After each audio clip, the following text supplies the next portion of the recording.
El Corán. Uno de los libros más influyentes de todos los tiempos. Un texto sagrado que rige la vida de más de 1.000 millones de personas. Es un reglamento sobre cómo hemos de comportarnos en nuestra vida. Y que aún contiene misterios que nunca han sido revelados. Puede ser interpretado de maneras muy diversas. Contiene fragmentos en los que Dios habla sobre la paz, la compasión, etc. Pero también encontramos otros en los que se habla de violencia y guerra. De los orígenes místicos del Corán en el desierto, oyó una voz que le decía: recita.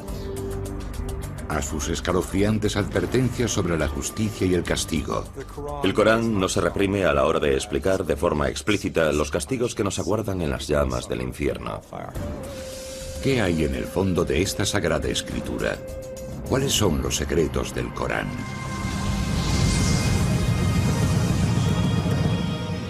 Descifrando la historia. Los secretos del Corán, capítulo 1.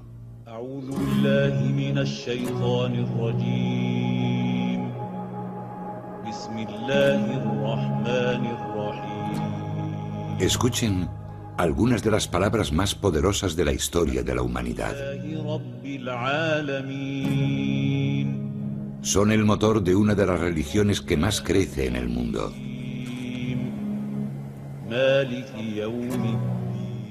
Miles de millones de voces las han repetido durante los últimos 1400 años. Son las palabras del libro sagrado del Islam, el Corán. Los musulmanes creen que el Corán fue revelado directamente por Dios al profeta del Islam. No se trata simplemente de que Dios inspirase al profeta o lo empujase a contar un acontecimiento importante. Es en realidad el mensaje que el propio Dios transmite al mundo. En árabe, Corán significa la recitación. La escritura está hecha para ser leída en voz alta. De esta manera, los musulmanes creen comunicarse directamente con Dios. Al conservar la palabra de Dios, el Corán se convierte en una parte de este.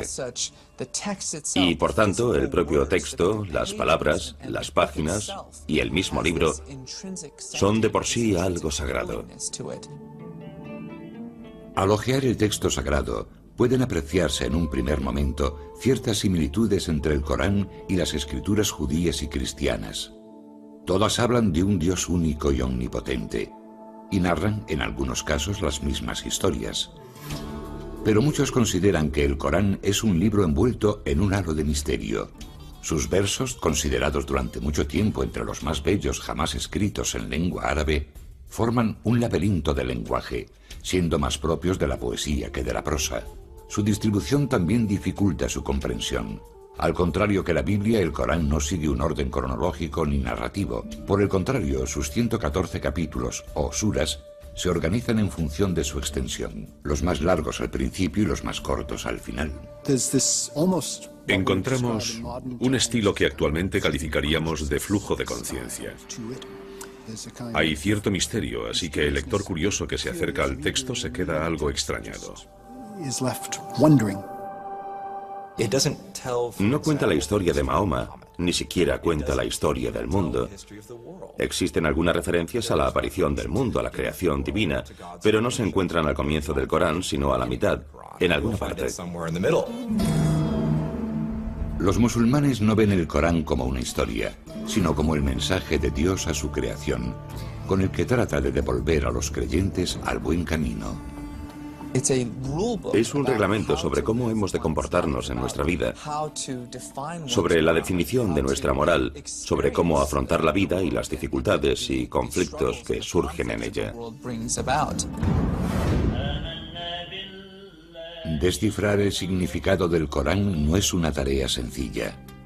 El Islam no cuenta con una institución religiosa como el Vaticano que oriente a los creyentes a la hora de interpretar un texto tan complejo. Cada persona hace su propia interpretación de las escrituras. Como musulmán, uno ha de creer lo que dice el Corán.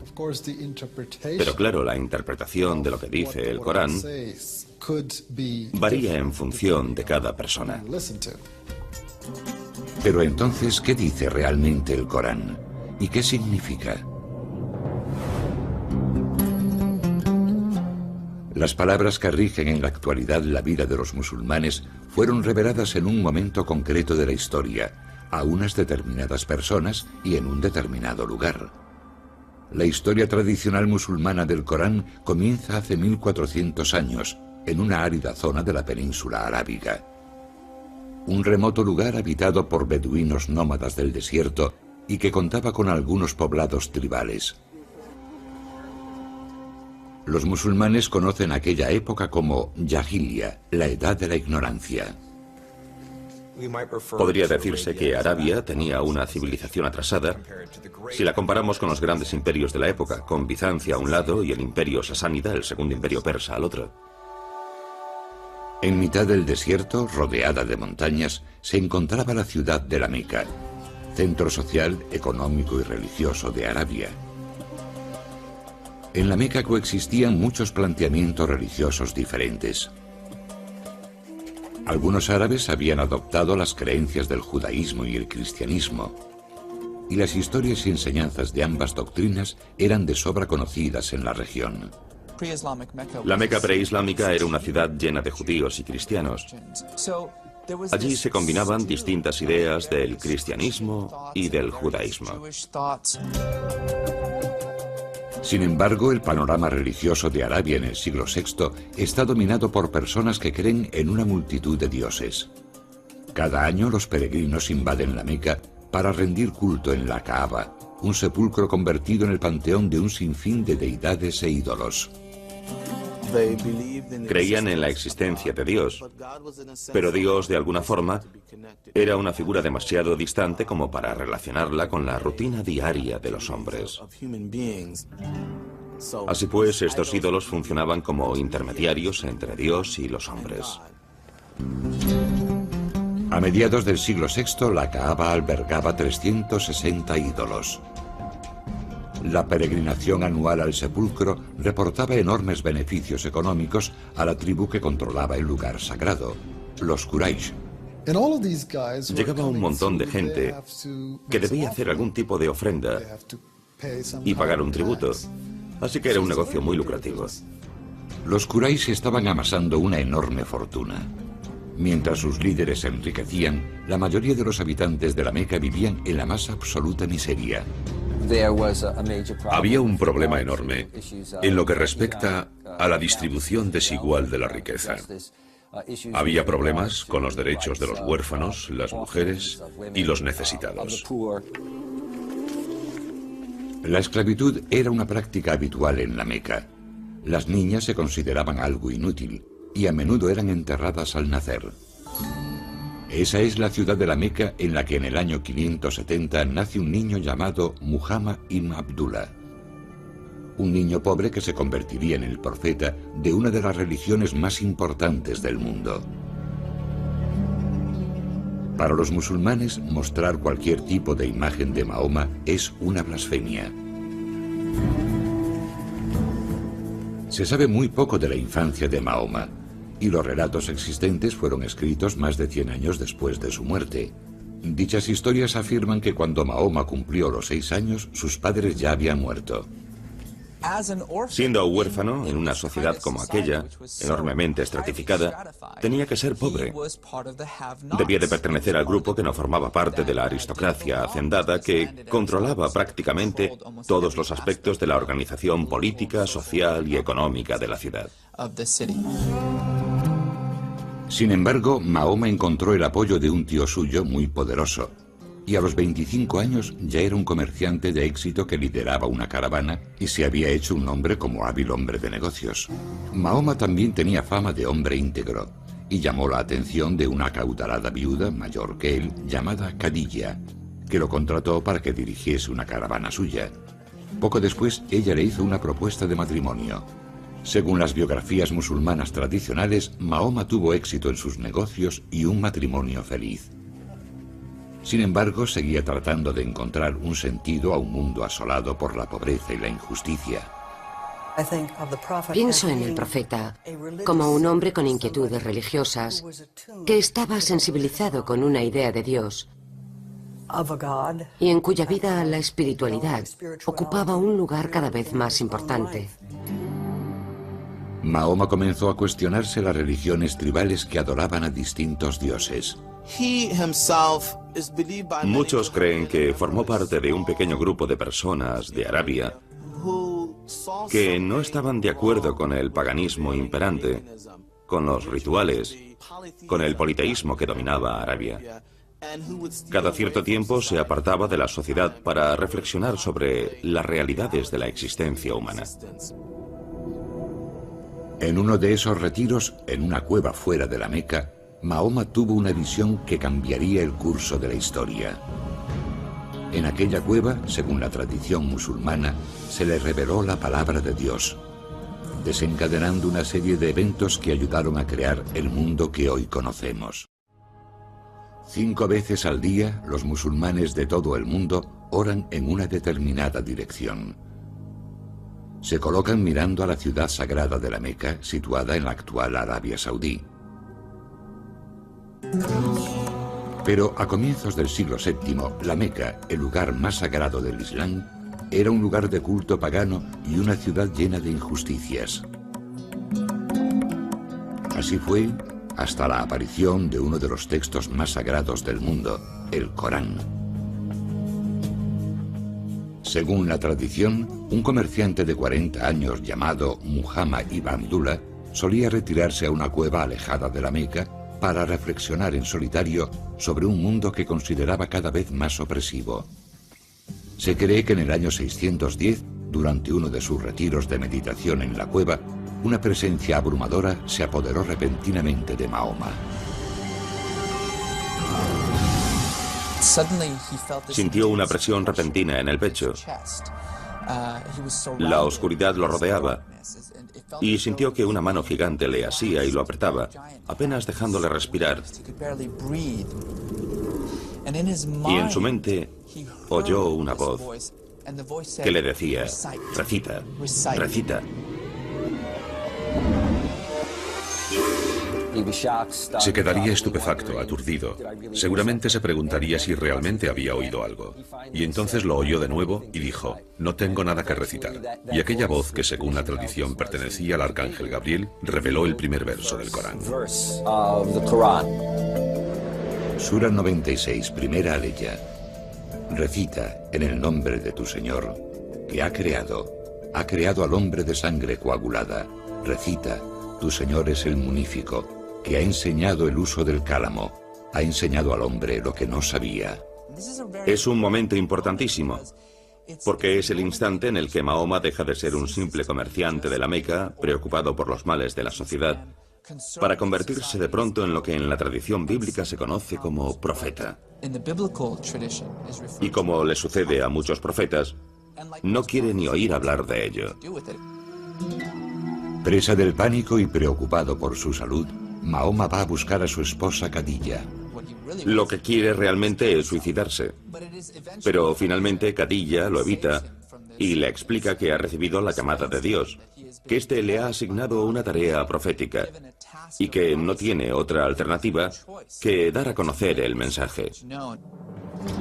La revelación de la cueva marca el comienzo de un periodo de 22 años durante los que Mahoma recibe los mensajes divinos que formarán el Corán. De acuerdo a la tradición, en ocasiones las palabras resonaban en sus oídos como una campana. En otros momentos surgían en tortuosos ataques similares a los de la epilepsia. Sufría convulsiones, empezaba a sudar y su mirada se perdía en el horizonte. Los que lo veían casi creían que estaba muerto. Y cuando estos momentos proféticos terminaban, de repente vomitaba las revelaciones. Dichas revelaciones parecían hacerse eco en todo momento de las necesidades del pueblo árabe. Los primeros versos eran escuetos y sencillos y cuestionaban las prácticas paganas de los habitantes de la Meca, haciendo una llamada a la adoración de un único Dios. Sura 73, octava aleya.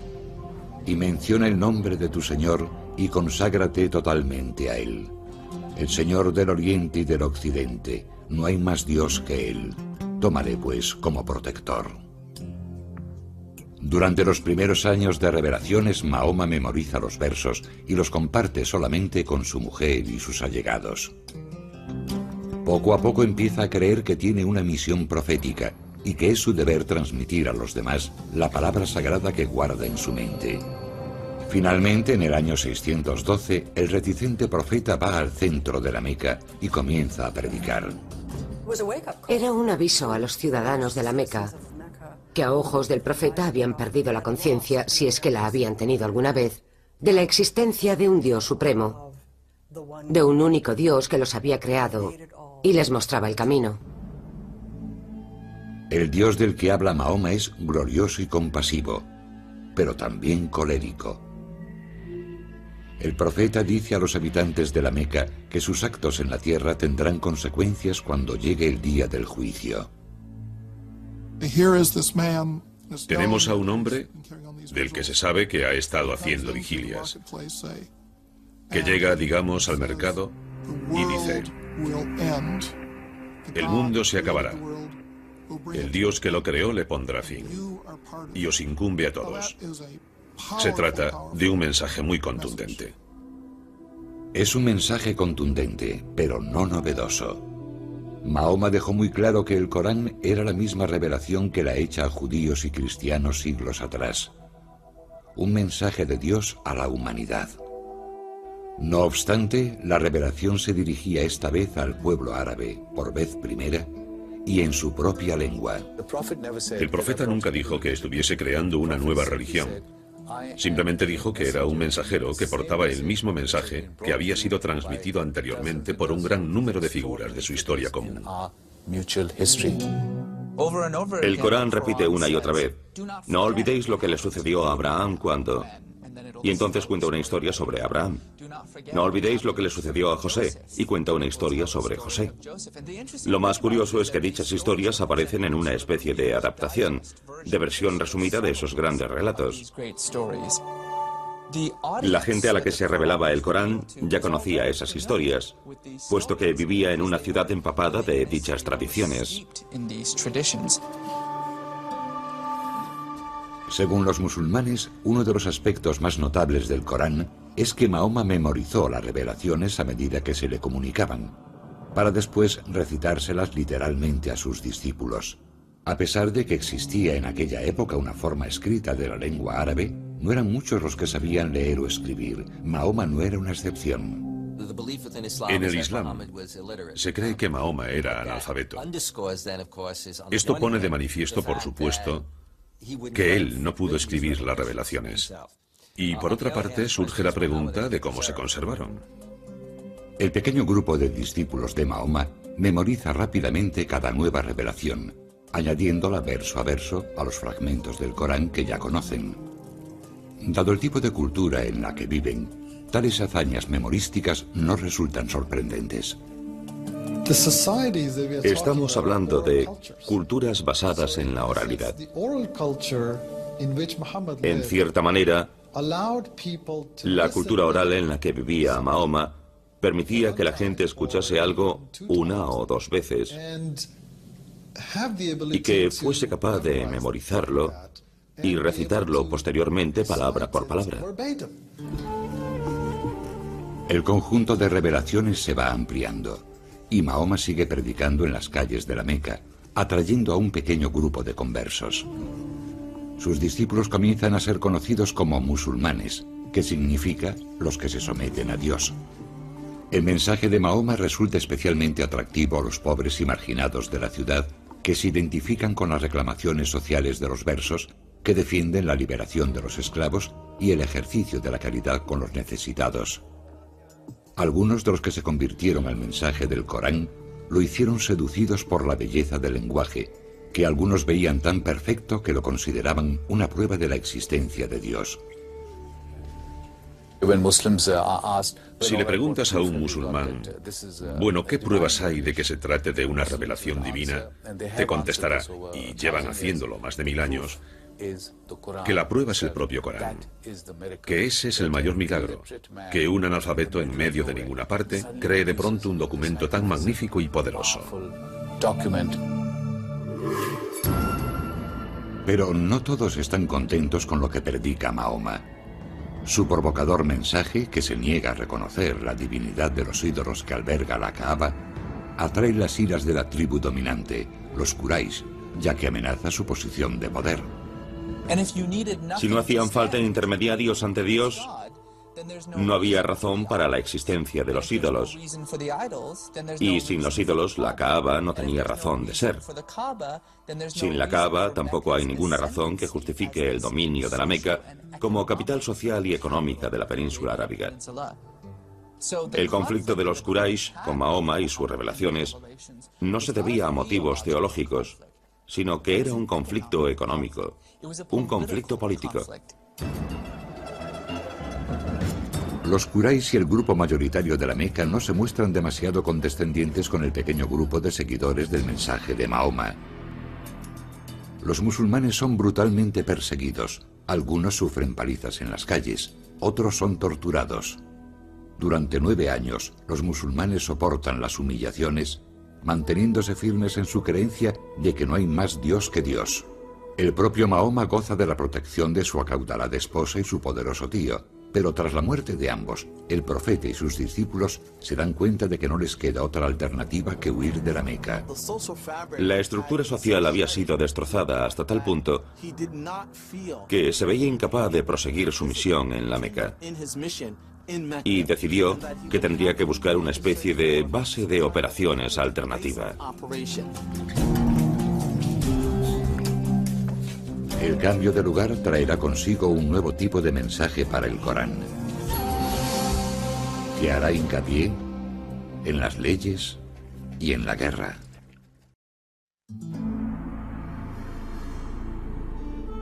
Durante 12 años, desde el 610, los musulmanes han creído en las revelaciones de Dios al profeta Mahoma y las han predicado en la ciudad de la Meca.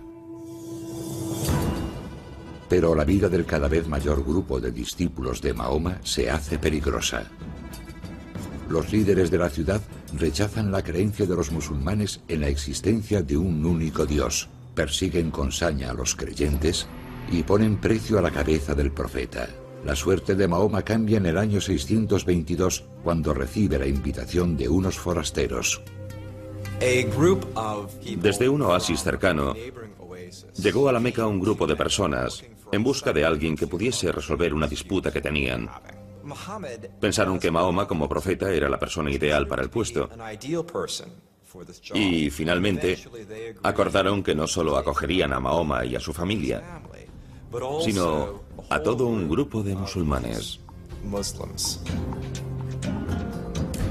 Paulatinamente, de forma clandestina, la reducida comunidad musulmana recorre los 400 kilómetros en dirección norte que la separan de Yatrib, ciudad que pasaría a conocerse como Medina, la ciudad del profeta. En su nuevo hogar, Mahoma asume también un nuevo cargo. Al principio era simplemente un profeta del que Dios se servía para transmitir su mensaje. En Medina, sin embargo, se convierte en un líder. Es el líder de la comunidad musulmana, pero también asume cierta autoridad sobre todo el oasis de Medina. En Medina, el profeta sigue transmitiendo revelaciones a sus discípulos, pero la naturaleza de los mensajes varía notablemente. Según los musulmanes, los versos reflejan a partir de entonces la condición de líder de Mahoma, que añade un nuevo elemento a su mensaje, una guía práctica sobre la creación y el gobierno de una sociedad. Se habla básicamente de la necesidad de regular la sociedad.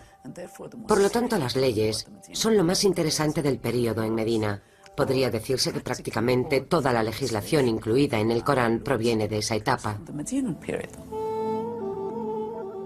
Las revelaciones que la tradición relaciona con Medina sentaron las bases de la ley islámica. Incluían normas para casi todos los aspectos de la vida, desde la prohibición del alcohol hasta el permiso para que las madres den de mamar a sus hijos durante 2 años. Los versos ofrecen indicaciones sobre las herencias, otorgan nuevos derechos a los más desfavorecidos como huérfanos y esclavos, y establecen nuevas reglas que mejoran la situación social de la mujer. Sin embargo, la interpretación de dichas leyes no es siempre sencilla. De hecho, algunas de ellas siguen siendo motivo de debate actualmente. Un buen ejemplo, ¿permite el Corán la poligamia? Sura 4, tercera aleya. Casaos con las mujeres que os gusten, 2, 3 o 4. Pero, si teméis no obrar con justicia, entonces con una sola. A primera vista, la aleya parece bastante clara, pero los estudiosos apuntan que estas palabras pueden interpretarse de diversas maneras. Unos interpretan que se pueden tener hasta 4 esposas, otros que solo se puede tener una, porque es imposible tratar a varias personas de forma equitativa. Algunos defienden que alude a situaciones muy concretas en las que haya muchas chicas huérfanas disponibles, y que en este fragmento se sugiere que hay que hacerse cargo de ellas. Por lo tanto, no es fácil extraer las implicaciones exactas del texto en nuestro tiempo o en cualquier otra época. Inspirada por el mensaje del Corán y el liderazgo de Mahoma, toda la ciudad de Medina se convierte al Islam. Las leyes expuestas en los versos del Corán se convierten en las leyes de la ciudad. Era una comunidad que vivía de acuerdo a las revelaciones que iban saliendo de la boca de Mahoma. Se trataba de una revelación viva, en constante evolución. Pronto esa revelación permitirá a los musulmanes tomar las armas para sobrevivir. Los ciudadanos de la Meca seguían ofreciendo una recompensa por la cabeza de Mahoma, que predicaba contra sus prácticas religiosas y amenazaba su bienestar económico. Y no aceptaban a Mahoma como gobernador de Medina. En el año 622, la Meca declara la guerra a Mahoma y sus discípulos. El Corán, que había facilitado leyes cuando la comunidad necesitaba orden, les anima entonces a defenderse de sus agresores. Sura 2, 191ª aleya. Combatid por Alá contra quienes combatan contra vosotros, pero no os excedáis. Alá no ama a los que se exceden. Matadles donde deis con ellos, y expulsadles de donde os hayan expulsado. Hoy, esos versos, conocidos como los versos de la espada, constituyen algunos de los pasajes más sorprendentes y polémicos del Corán. Aquellos que defienden que el Corán promueve la violencia recurren a dichos versos para justificar su postura. Sin embargo, las frases suelen ser algo más complejo que un simple grito de guerra. El Corán dice, matad a los infieles donde deis con ellos. Esto hay que entenderlo en un contexto en el que los musulmanes están asediados, tienen enemigos, y el Corán les dice, combatid a los enemigos de Dios. Pero el Corán también dice, cuando el enemigo deje de suponer una amenaza, cuando deje de luchar, recordad que Dios es compasivo, recordad que la guerra no es el camino que debemos seguir. Con el respaldo de las revelaciones, los musulmanes luchan contra los ciudadanos de la Meca durante 8 años por toda la península arábiga. En el año 630 los musulmanes lanzan un ataque y asedian la Meca con un ejército de 10.000 hombres. La ciudad no tiene más remedio que rendirse. La tradición afirma que Mahoma, fiel a las enseñanzas del Corán, fue un vencedor compasivo y concedió la amnistía a toda la ciudad. Tras la derrota, muchos habitantes de la Meca se convierten al Islam y aceptan las enseñanzas del Corán. Sin embargo, Mahoma aún no ha completado su misión. Desde el día en que el Corán le fue revelado por primera vez, en 610, hasta su ida a Medina 12 años después, Mahoma ha condenado públicamente las prácticas paganas y la veneración de los ídolos de la Kaaba. No hay más Dios que Dios, repetía constantemente, citando el principio fundamental del Corán. Así pues, Mahoma entra en la Kaaba y destruye todas sus deidades, declarando el lugar un santuario dedicado a la veneración del único Dios. Mahoma había logrado alcanzar su objetivo, y lo había hecho haciendo lo que Dios le había pedido. En 632, tan solo 2 años después de volver al lugar donde había nacido, Mahoma fallece a los 62 años. Su último suspiro pone fin al Corán. Sin embargo, sigue sin existir físicamente. Solo se conserva en la memoria de la comunidad. El mensajero ha muerto. Ahora sus seguidores deben luchar para que el mensaje siga vivo.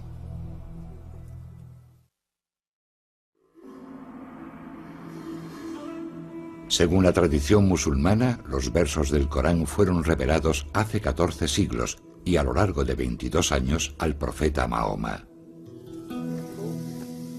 Sus seguidores creían que era literalmente la palabra de Dios. El profeta predicó sobre todos los aspectos de la vida, desde la religión al derecho y la moral, y la recién creada comunidad musulmana trató de vivir de acuerdo a sus palabras. Pero tras su muerte en el año 632, los musulmanes tenían ante sí un difícil reto: preservar el Corán, que seguía siendo un texto oral. Durante la vida del profeta, el Corán nunca se plasmó sobre el papel. Ni siquiera era considerado un texto establecido. No debemos olvidar que el Corán se iba revelando progresivamente y siempre en función de las necesidades de la comunidad musulmana en cada momento. Y el Corán se completó simplemente cuando el profeta exhaló su último aliento. No obstante, aquellos que viven de acuerdo a las enseñanzas del Corán deciden que es necesario plasmar sus palabras sobre el papel y crear un texto tangible. Se dieron cuenta de que la primera generación que había memorizado el Corán estaba desapareciendo y, por lo tanto, estaban perdiendo la conexión directa con la revelación del profeta. Es más, el Islam comienza a extenderse fuera de la península arábiga y empiezan a aparecer pequeñas variaciones en la forma de recitar el Corán. Poco a poco se está alterando la palabra de Dios. Según la tradición, en 651, Uthman, el tercer califa o líder político musulmán, designa un comité con la misión de compilar el Corán. El comité debía recopilar y autentificar las distintas estrofas. Algunas se habían escrito durante la vida del profeta, pero estaban dispersas por toda la comunidad. Dicen que las fuentes de esta compilación provenían de textos escritos sobre trozos de huesos o de fragmentos de pergamino, pero también del corazón de los hombres, de su recuerdo de la recitación del Corán. Las estrofas debían cumplir unos criterios muy estrictos. 2 testigos presenciales debían confirmar que los versos habían sido registrados en presencia del profeta, y las estrofas se contrastaban con los recuerdos de los compañeros que habían memorizado por completo el Corán. El texto, una vez aprobado, se reúne en un solo volumen y es enviado a las ciudades de la región. Uthman ordena entonces la destrucción de las demás versiones escritas del texto. Los musulmanes creen que el texto de Uthman, completado tan solo 20 años después de la muerte del profeta, preserva a la perfección las revelaciones de Dios tal y como las predicó Mahoma, y que el Corán no ha sufrido alteraciones respecto a cómo fue revelado al profeta. Para los musulmanes es muy importante, porque significa que sus escrituras, que son la base de la Ummah, de la comunidad, son completamente auténticas. Esa autenticidad que defienden los musulmanes distingue al Corán de las escrituras cristianas y judías. Mahoma proclamó que el mensaje que Dios le había transmitido era el mismo que habían predicado Moisés y Jesús. Pero de acuerdo a la tradición musulmana, las revelaciones en las que se basan el judaísmo y el cristianismo fueron corrompidas, en parte, al ser escritas en el Viejo y el Nuevo Testamento. Los musulmanes creen que la revelación original a Moisés y a Jesús se fue distorsionando con el tiempo, por lo que hay en el Viejo y Nuevo Testamento serían tanto revelaciones como versiones alteradas de las mismas, y modificarían lo sucedido realmente debido a las circunstancias históricas, religiosas y políticas de la época. Sura 3, 78ª aleya. Algunos de ellos trabucan con sus lenguas la escritura. para que creáis que está en la Escritura lo que no está en la Escritura, diciendo que viene de Alá, siendo así que no viene de Alá. Mienten contra Alá a sabiendas. El Corán afirma categóricamente, por un lado, que corrobora las escrituras anteriores, y por otra parte, dice que corrige ciertos aspectos o ideas que aparecen en las escrituras hebreas y cristianas. Los musulmanes creen que el Corán corrige los errores que contienen dichas escrituras, entre los que se encuentran algunas de las enseñanzas fundamentales de esas doctrinas, por ejemplo, la interpretación cristiana de la figura de Cristo. El Corán afirma que Jesús fue un profeta, que nació de una virgen y que realizó milagros como sanar a ciegos y leprosos. No obstante, el Corán niega que Jesús fuese el Hijo de Dios. En el contexto islámico, la idea de que Jesús sea el Hijo de Dios se interpreta como que es un ser divino. Esto supone, desde el punto de vista musulmán, que los cristianos tienen distintos dioses, mientras que los musulmanes sostienen que solo puede haber un Dios. El Corán discute también la historia bíblica de la crucifixión de Jesús, afirmando que Jesús no murió en la cruz, sino que Dios lo elevó a los cielos y que sus verdugos crucificaron por error a otro hombre que se parecía a Jesús. Sura 4, 157 aleya. No le mataron ni le crucificaron, sino que les pareció así. Ciertamente no le mataron, sino que Alá lo elevó así. La idea cristiana de que Jesús murió por los pecados de la humanidad choca con el mensaje del Corán, que dice que cada alma es responsable de sus propios actos. La muerte y resurrección como acto redentor no encaja en el Islam. No entienden la idea de que alguien redima los pecados ajenos. Los musulmanes creen que debido a las tergiversaciones existentes en la Biblia, Dios se vio obligado a transmitir su palabra una última vez. En el Islam se considera que el Corán, tal y como fue dictado a Mahoma y conservado por Uthman, es la única revelación divina verdadera. Ven el Corán como la última revelación, la única completa y no corrompida, y creen que Mahoma fue el último profeta de Dios. Durante los últimos 400 años los musulmanes se han esforzado por seguir las indicaciones de dicha revelación. Pero esta es una tarea ardua y polémica, una tarea que constituye la única esperanza de alcanzar la salvación cuando llegue el apocalipsis que presagian las páginas del Corán.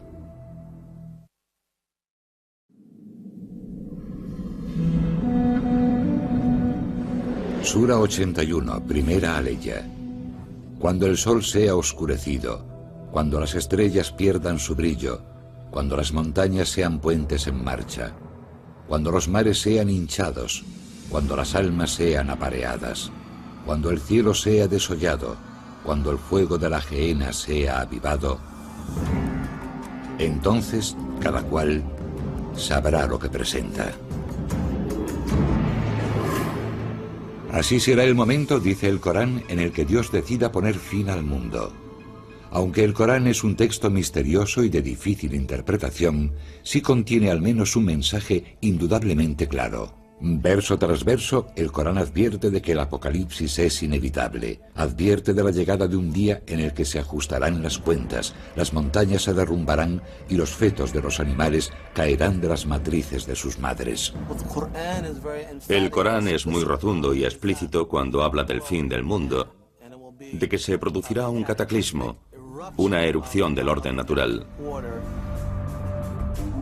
Al igual que ocurre en el apocalipsis bíblico, el Corán proclama una y otra vez que la humanidad deberá responder por sus actos en la tierra. El Corán no se reprime a la hora de explicar de forma explícita los castigos que nos aguardan en las llamas del infierno. Las descripciones del cielo y el infierno son algunos de los pasajes más imponentes del Corán.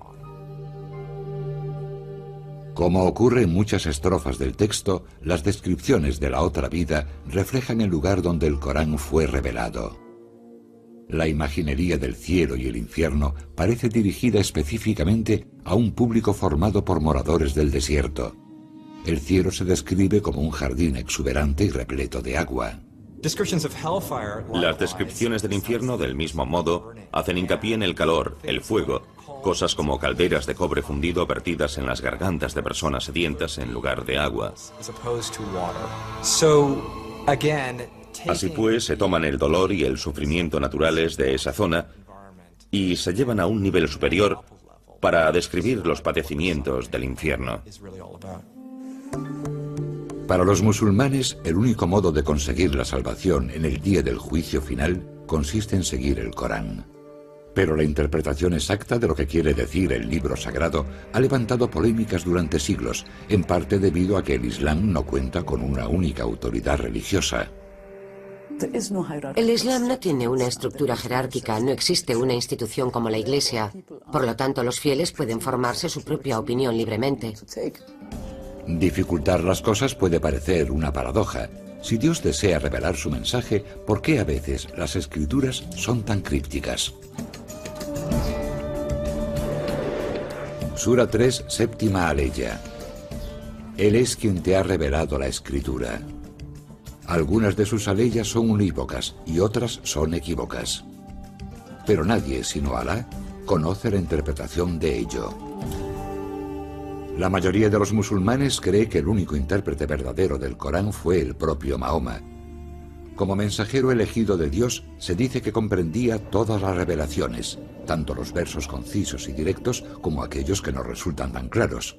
Así pues, a lo largo de la historia del Islam, los musulmanes han examinado los relatos de la vida de Mahoma, sus palabras y obras, para tratar de explicar el Corán.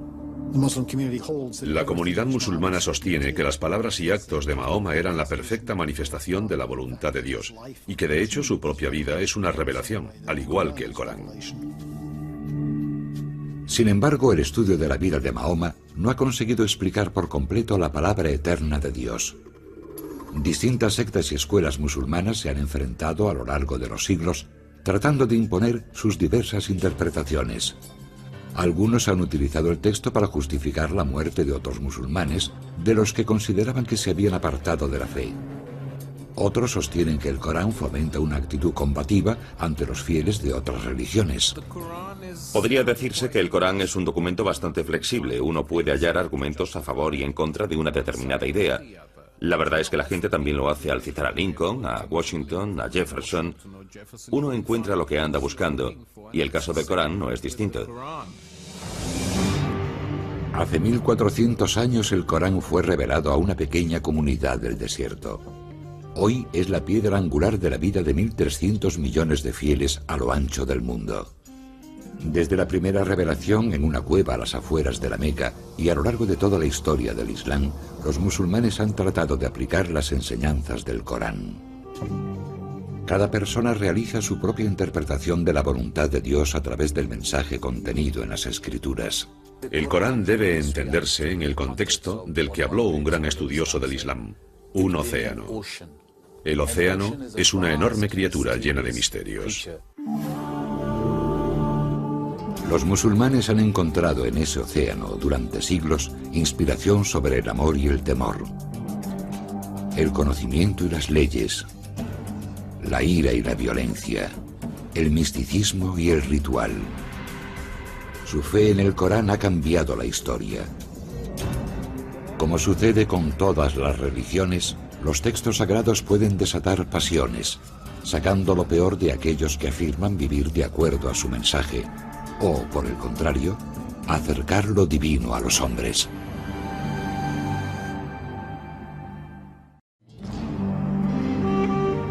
El Corán. Durante 1400 años, los musulmanes han tratado de desvelar los secretos escondidos en sus versos. El Corán tiene distintos niveles de significado que hay que ir descubriendo a través de una reflexión constante, convirtiéndolo en un texto abierto. Sus palabras han servido de inspiración a civilizaciones llenas de grandeza. Durante los primeros 100 años de su existencia, el Islam se expandió y creó un imperio mayor que el de Roma en su apogeo. Sin embargo, hay quien ha encontrado en el Corán los cimientos de una ideología violenta. Hay muchas figuras religiosas, muy viscerales, que interpretan el Corán de una forma que incita a la confrontación, a la violencia y a la muerte. Entonces, ¿cuál es el auténtico significado del Corán? Dicen que conocer algo superficialmente es muy peligroso. Saber leer el Corán no basta para comprender lo que dice.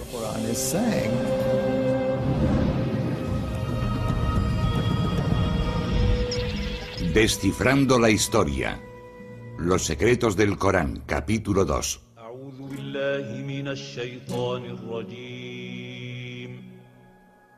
El Corán es el libro sagrado del Islam.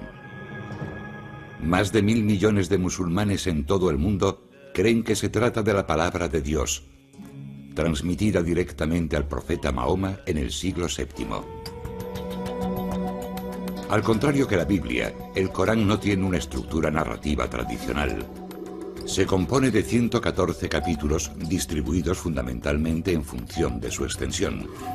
Algunos ocupan varias páginas, otros solo contienen algunas frases. Según los musulmanes, Dios reveló los versos del Corán a Mahoma a lo largo de 22 años. Solo tras la muerte del profeta, un grupo de estudiosos lo recopiló por escrito. Descifrar el significado del Corán ha sido desde entonces una ardua tarea. No narra la historia del Islam, ni la del profeta Mahoma, ni la de la primera comunidad musulmana. En realidad no cuenta ninguna historia. El Corán es básicamente un monólogo dramático de Dios. En el siglo XXI, una minoría de musulmanes ha utilizado dicho monólogo para justificar una filosofía política extremista y un tipo de fundamentalismo religioso especialmente violento. Sura 58, quinta aleya. Quienes se oponen a Alá y a su enviado serán derribados, como lo fueron quienes les precedieron. Así han llegado a ver muchos, tanto musulmanes como no musulmanes, el Corán. Pero aunque el libro sagrado contenga algunos pasajes violentos, esta compleja y enigmática escritura tiene también muchos argumentos a favor del punto de vista opuesto. Sura 5, segunda aleya. Ayudaos unos a otros a practicar la piedad y el temor de Alá, no el pecado y la violación de la ley. La mayoría de aquellos cuyas vidas se rigen por las enseñanzas del Corán se ciñen a estos mensajes de paz y compasión. Para muchos musulmanes, el Corán es el libro de referencia de su vida. En otras palabras, no se trata de un simple libro que explica al musulmán cómo ha de ser su relación con el divino creador, sino que es un libro de referencia moral. ¿Cómo pueden ambos puntos de vista, el pacífico y el violento, convivir en el mismo libro? Los que presentan al Islam como una religión violenta se centran en los escasos versos dedicados a la violencia, y los que lo presentan como un mundo de amabilidad, luz y tolerancia optan por otros. Ninguna de las posturas está en posesión de la verdad. Las contradicciones son en muchas ocasiones el resultado de más de 1400 años de cultura y conflicto.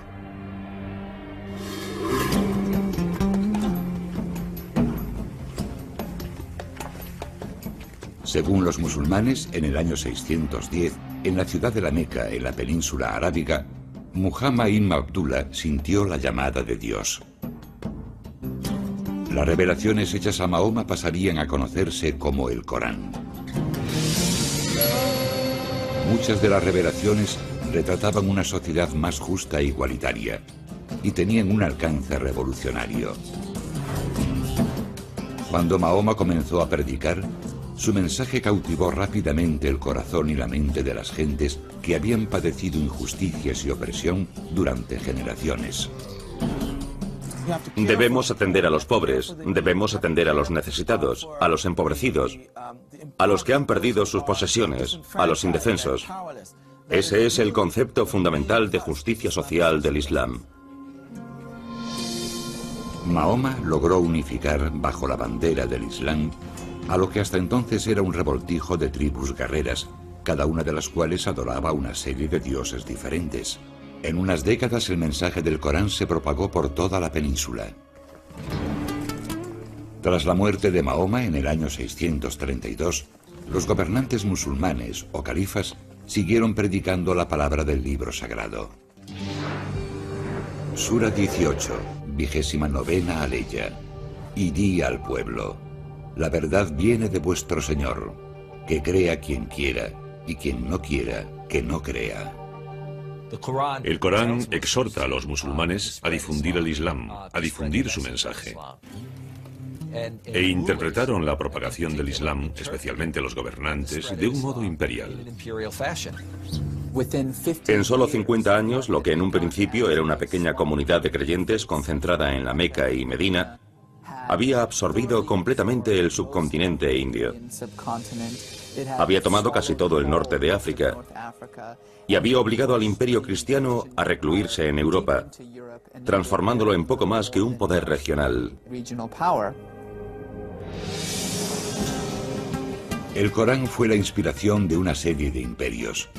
Uno de los primeros fue el Imperio Abasí, cuyo centro se situaba en Bagdad. El Imperio Abasí, fundado en el año 750, marca el inicio de la época dorada del Islam, una civilización construida a partir de los mensajes del Corán. Uno de los pilares de esta civilización es un concepto que se repite constantemente en el libro sagrado, el de ilm o conocimiento. La palabra ilm, que significa conocimiento, aparece más veces en el Corán que cualquier otra palabra, excepto la de Alá. Dios se centra en el conocimiento porque es lo que nos distingue como seres humanos.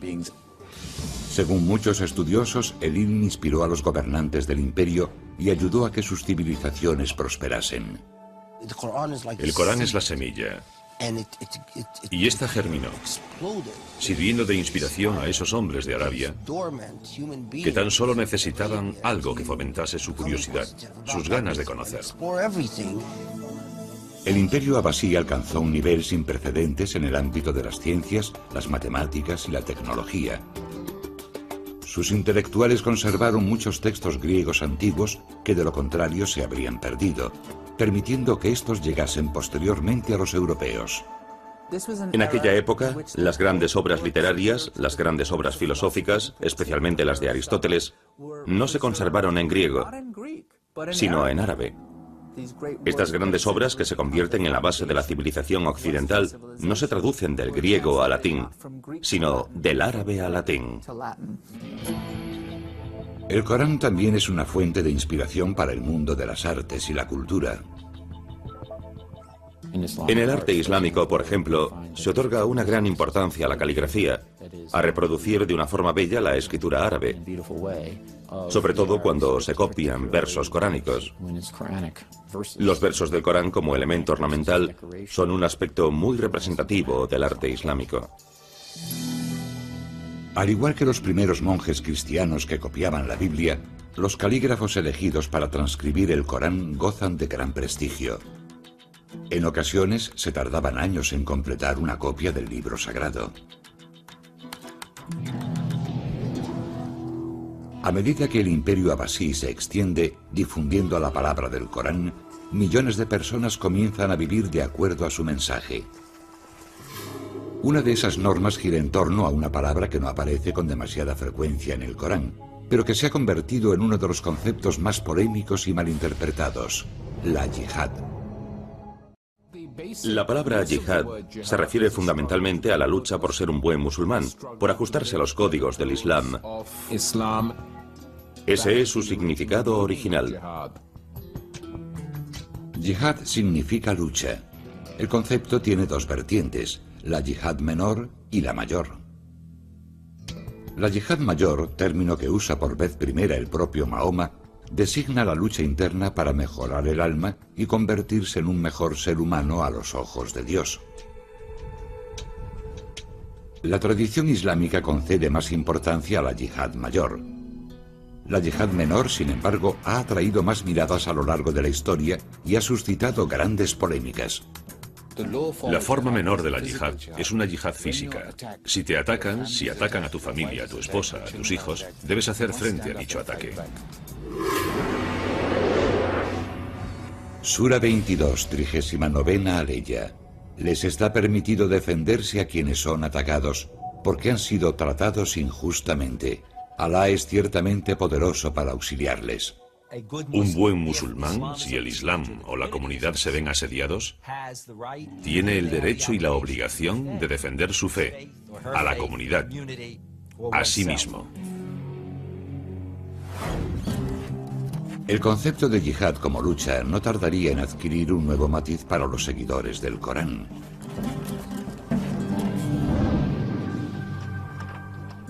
En pleno apogeo del Imperio Abasí, los ejércitos de la Europa cristiana marchan hacia Jerusalén, donde se desarrollan una serie de batallas por la Ciudad Santa.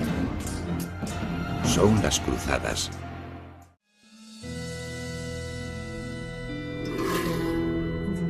En los siglos X y XI, las vidas de millones de personas, desde España a la India, se rigen por los consejos espirituales de dos libros sagrados, la Biblia y el Corán.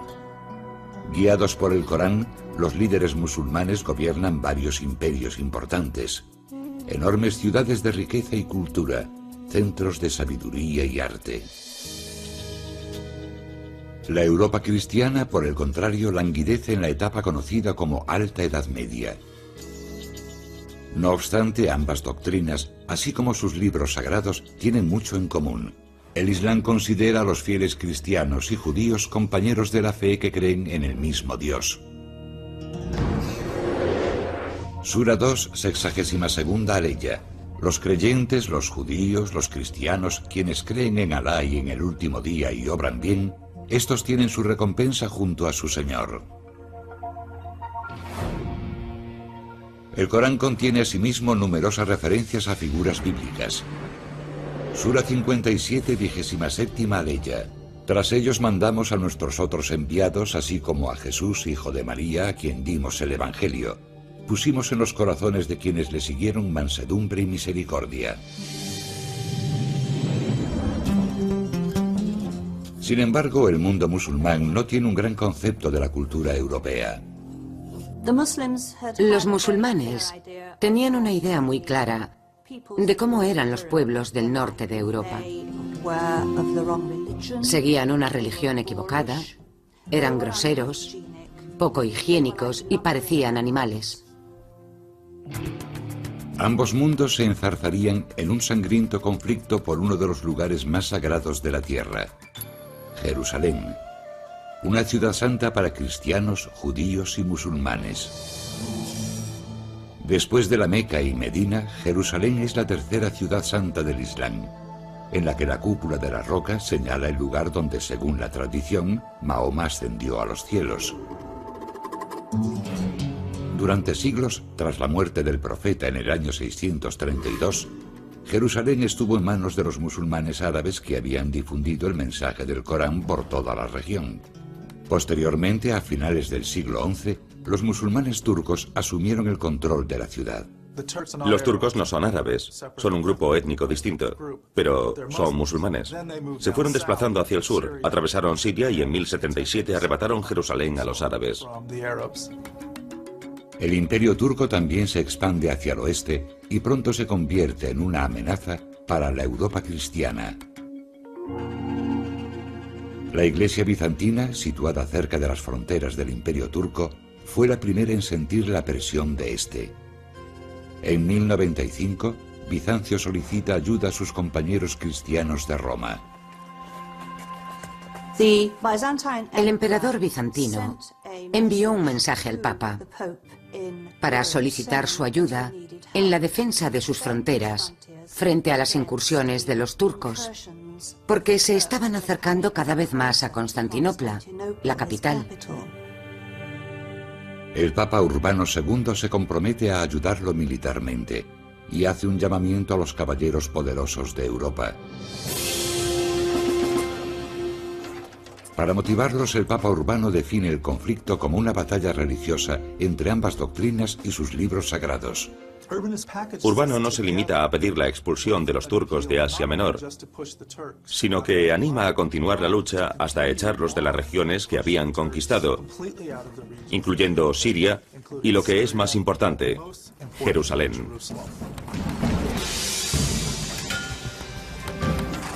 En 1096 comienza la Primera Cruzada.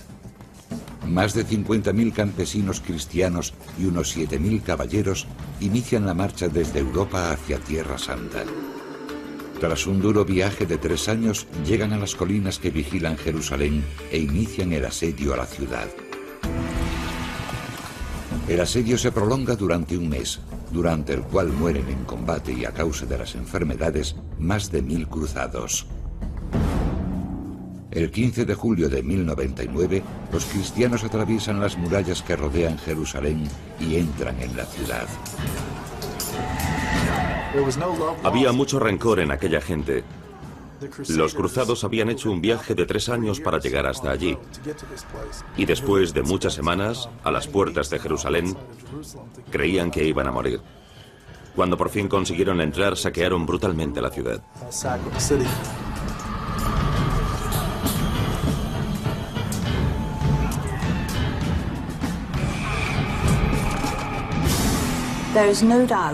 La historiografía de este suceso, por ambas partes, es muy clara.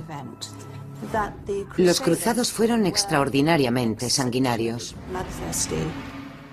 Los musulmanes aún no han olvidado la brutalidad de los cruzados. Tras sufrir una derrota aplastante, son muchos los que recurren al Corán en busca de respuesta. Después de la llegada de la Primera Cruzada, los estudiosos de la religión se reunían, leían el texto sagrado y se preguntaban en qué se habían equivocado, cómo habían disgustado a Dios. En el Corán, los musulmanes hallan un concepto esencial para explicar la pérdida de una de sus ciudades más sagradas y el camino que deben seguir para recuperarla. Recurren a la yihad, o lucha, y sientan las bases de su propia guerra santa. En aquella época, el Islam no tenía un equivalente a la Guerra Santa. El significado de la palabra yihad cambió a raíz de las cruzadas. Sin embargo, los musulmanes no emprenderán su guerra santa hasta casi un siglo más tarde, cuando surgen 2 guerreros que llaman a la resistencia usando la palabra yihad. Nur al-Din, líder carismático, se hace en 1146 con el control de varias zonas de lo que son actualmente Siria y Jordania. Se trata de un hombre profundamente religioso que se sumerge en el estudio del Corán. A donde quiera que fuese, iba acompañado de hombres religiosos, de estudiosos del Corán, de místicos que arengaban a las tropas, leyendo pasajes del Corán relacionados con la yihad. Sura 9, 14ª aleya. Combatid contra ellos, Alá los castigará a manos vuestras y los llenará de vergüenza, y a vosotros os auxiliará. Nur al-Din lee este tipo de pasajes como llamadas a las armas para recuperar Jerusalén. Los súbditos de Nur al-Din, ansiosos por derrotar a los europeos, reciben con entusiasmo su interpretación de la yihad. En 1145, un segundo ejército cruzado parte de Europa. Cuando llega a las tierras controladas por Nur al-Din, sufre una derrota aplastante. Las victorias de Nur al-Din infunden ánimos a los que le rodean, incluyendo a su futuro sucesor, Saladino. Trabajó por el renacimiento espiritual de la región. Era un hombre muy religioso. Uno de los que lo conocían dijo una vez que solo pensaba en Alá y la yihad, y que no estaba dispuesto a hablar de ninguna otra cosa. En 1174, cuando se acerca la hora de llevar a cabo un ataque total para recuperar Jerusalén, Nur al-Din muere. Saladino se hace con las riendas del poder y comienza a planear su ataque a la ciudad santa. Antes, sin embargo, debe enfrentarse a los cruzados en una sangrienta y decisiva batalla fuera de Jerusalén. En una seca meseta, bajo el abrasador sol del desierto, Saladino y sus tropas se preparan para la lucha recitando versos del Corán.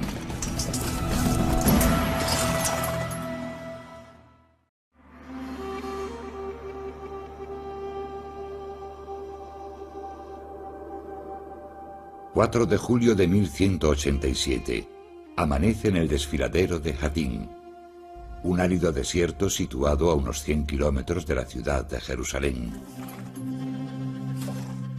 Los soldados musulmanes se disponen a atacar un campamento de cruzados cristianos.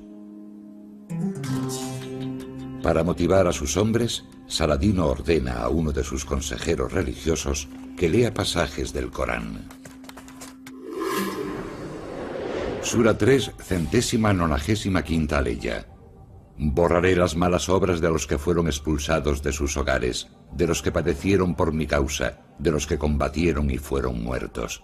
Y he de introducirlos en jardines por cuyos bajos fluyen arroyos, recompensa de Alá. Por primera vez en la historia, gracias a la aparición de ejemplares de bolsillo del Corán, los musulmanes pueden llevar consigo en todo momento la palabra de Dios. El Corán era en sus orígenes un texto oral, y cada pueblo tenía su propio hafiz, una persona que memorizaba el libro sagrado. Con el tiempo, en los pueblos se comenzó a transcribir el Corán para uso personal.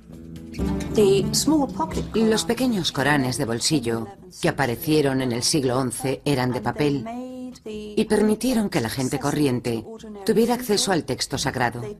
Podían llevarlo en el bolsillo, cerca de la piel, y sentir de alguna manera que Dios los protegía. La noche anterior al ataque, los musulmanes prenden fuego a los pastos que rodean el campamento cruzado. Al amanecer, los cruzados están envueltos en un humo asfixiante. Cuando el sol comienza a alzarse sobre el campo de batalla, los musulmanes atacan.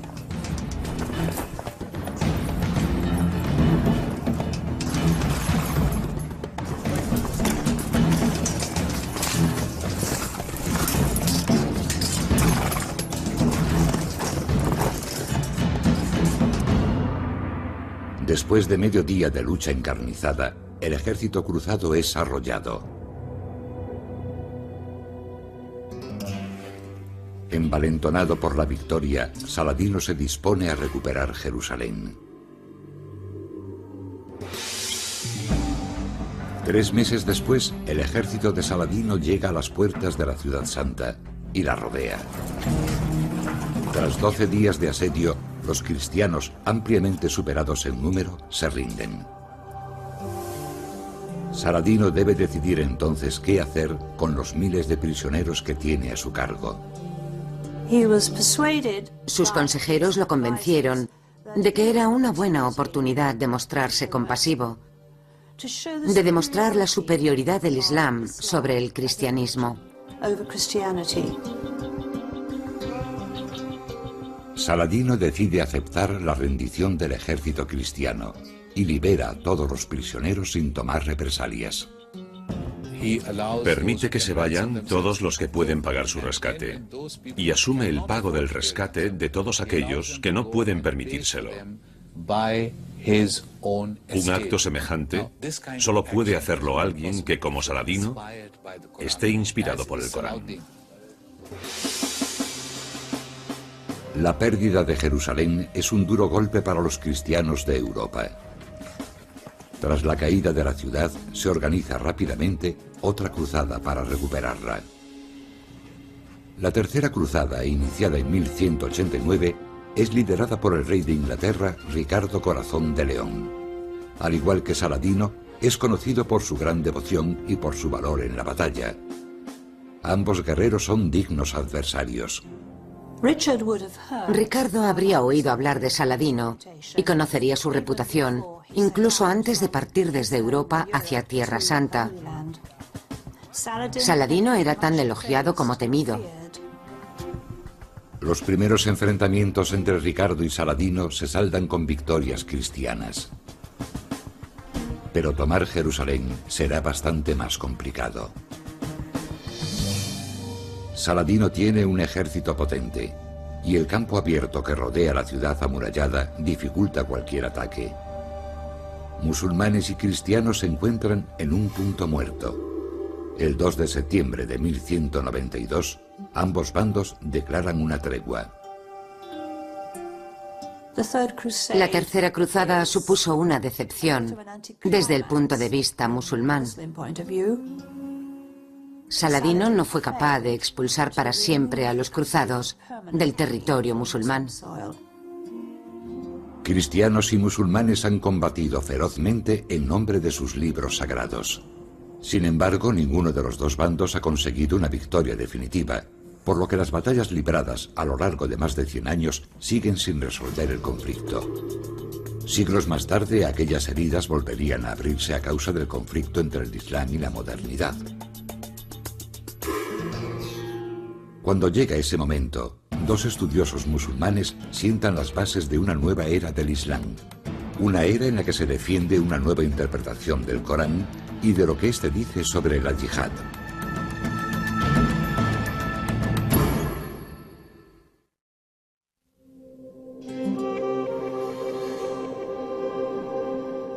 Según las creencias musulmanas, los versos del Corán fueron revelados por Dios al profeta Mahoma en el siglo VII. Dichas revelaciones dieron pie a una nueva religión y propiciaron la aparición de varios poderosos imperios. El Corán fue como una especie de motor que puso en marcha de forma espectacular una serie de energías intelectuales y religiosas presentes en la cultura y la sociedad de la época. La llamada época dorada del Islam se prolongó durante cientos de años. Sin embargo, en el siglo XV el declive ya había comenzado. A nivel interno, los recursos de los distintos imperios musulmanes comenzaban a agotarse, por lo que empezaron a competir entre ellos por territorios e influencia. Según algunos expertos, los conflictos internos se debieron en parte a un alejamiento de los mandamientos del Corán en cuanto a la búsqueda del conocimiento o ilm, para dedicarse en su lugar a la búsqueda de poder. La decadencia comienza en los siglos XV y XVI, cuando deja de valorarse el ilm o conocimiento. Entonces surgen las luchas entre los distintos imperios musulmanes y aparece la tiranía y la opresión, y el estudioso sufre una marginación cada vez mayor. De igual importancia para el declive de estos imperios fue el papel de las fuerzas externas, sobre todo el creciente poder de la Europa cristiana. El último gran imperio musulmán fue el otomano. El imperio otomano, cuyo centro se encuentra en Turquía, empieza a crecer en el siglo XV y se extiende hasta llegar a las puertas de Viena. Allí, en 1683, los ejércitos europeos detienen de forma decisiva el avance musulmán. Más de 200.000 soldados combaten durante 2 meses ante los muros de la ciudad. Finalmente, el ejército otomano es derrotado.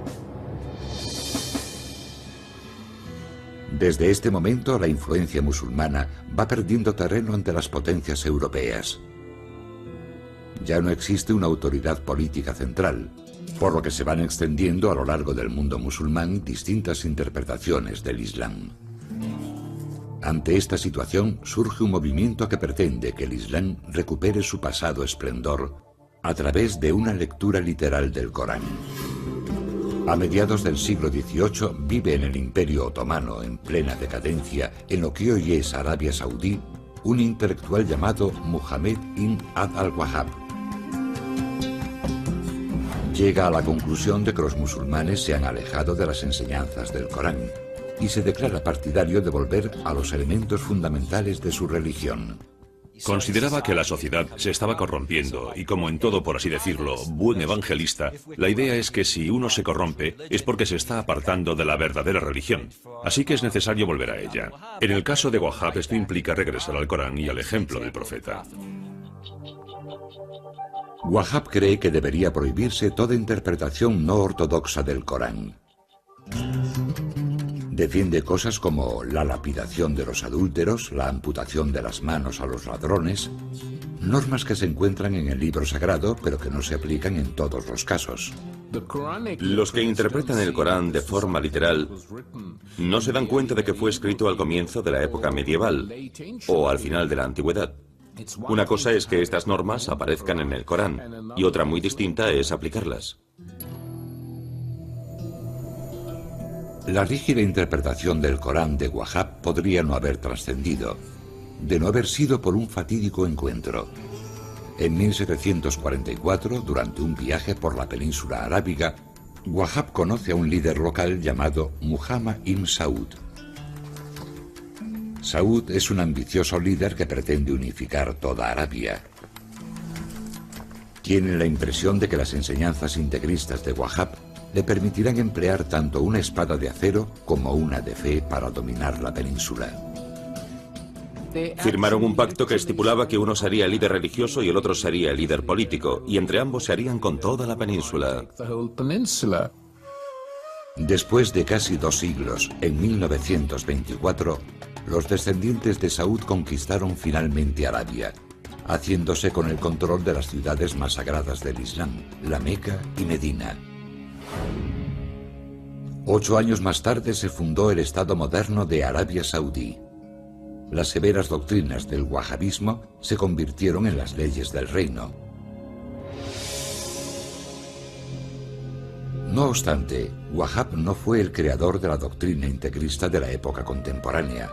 Dicha tarea fue asumida por un periodista egipcio que elaboró a partir de las ideas de Wahhab su propia interpretación del Corán, una interpretación basada en la violencia y enormemente polémica. Se llamaba Sayyid Qutb.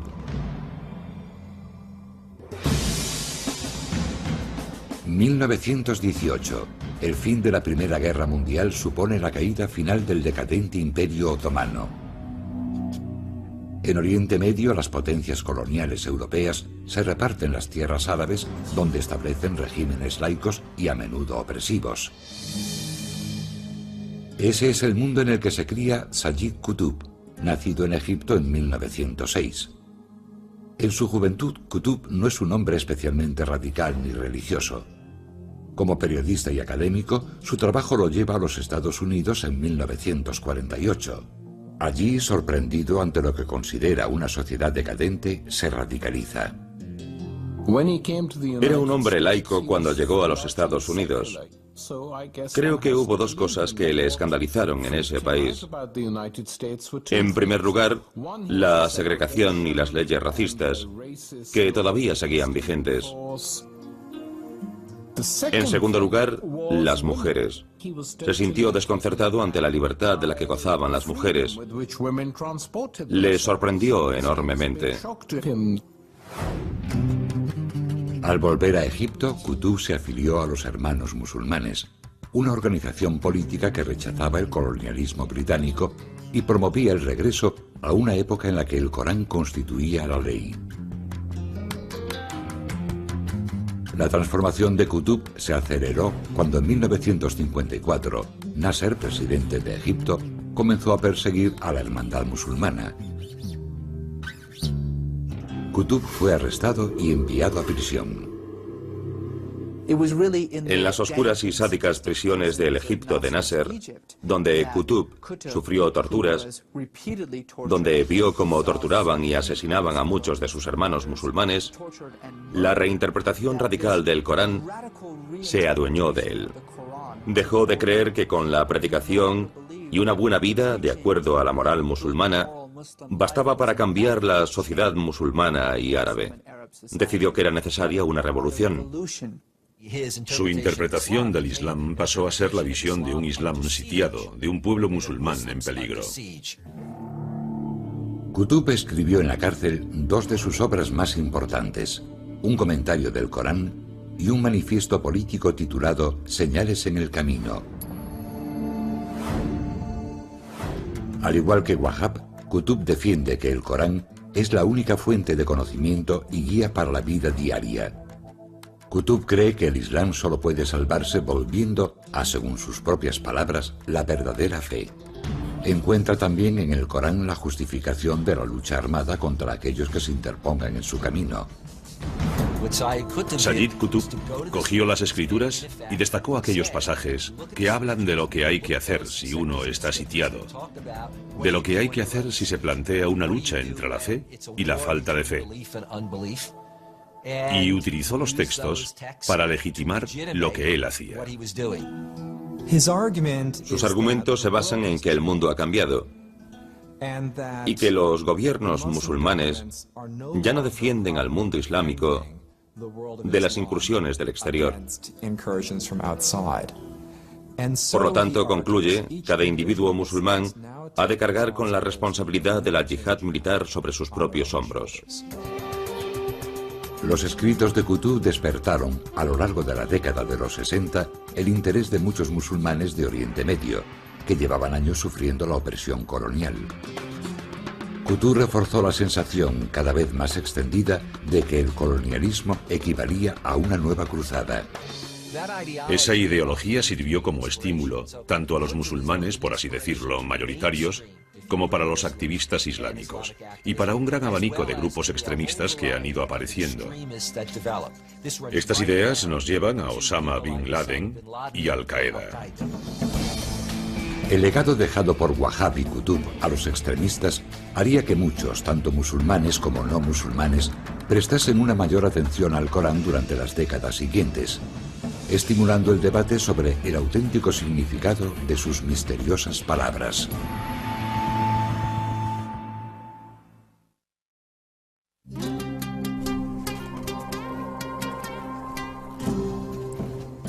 El Corán ha guiado las vidas de los musulmanes de todo el mundo desde hace más de 14 siglos.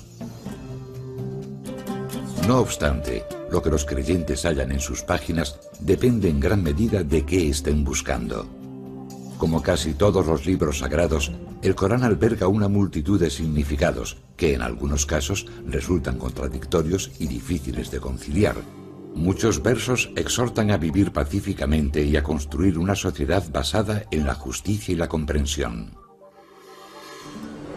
Sura 16, 90ª aleya.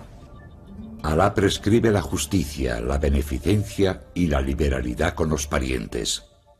Prohíbe la deshonestidad, lo reprobable y la opresión. Sin embargo, otros versos del Corán ordenan a los musulmanes alzarse en armas contra los no creyentes. Sura 9, 29ª aleya. Combatid contra quienes no creen en Alá, ni practican la auténtica religión, hasta que humillados paguen el tributo directamente. En los últimos años, un porcentaje relativamente pequeño pero creciente de musulmanes ha hallado en estos versos la justificación a su ideología violenta. Se está librando una batalla por el alma del Islam entre la mayoría y una minoría que supone una seria amenaza y tiene una repercusión muy superior a lo que su número de seguidores podría hacer esperar. En 1998, Osama Bin Laden citó uno de estos versos. Sura 9, 5ª aleya. Matad a los paganos donde quiera que los encontréis. Capturadles, sitiadles, tendedles emboscadas. Osama Bin Laden citó el Corán y también mencionó el ejemplo del profeta para justificar sus actos y los de otros líderes radicales que practican su peculiar concepto de yihad. Pero los expertos, tanto los musulmanes como los que no lo son, señalan que Bin Laden utiliza el Corán de forma selectiva y distorsionada. Lo más curioso es que, si consultamos las aleyas del Corán citadas por Bin Laden, vemos que las manipula, haciendo que parezcan más beligerantes de lo que son en realidad.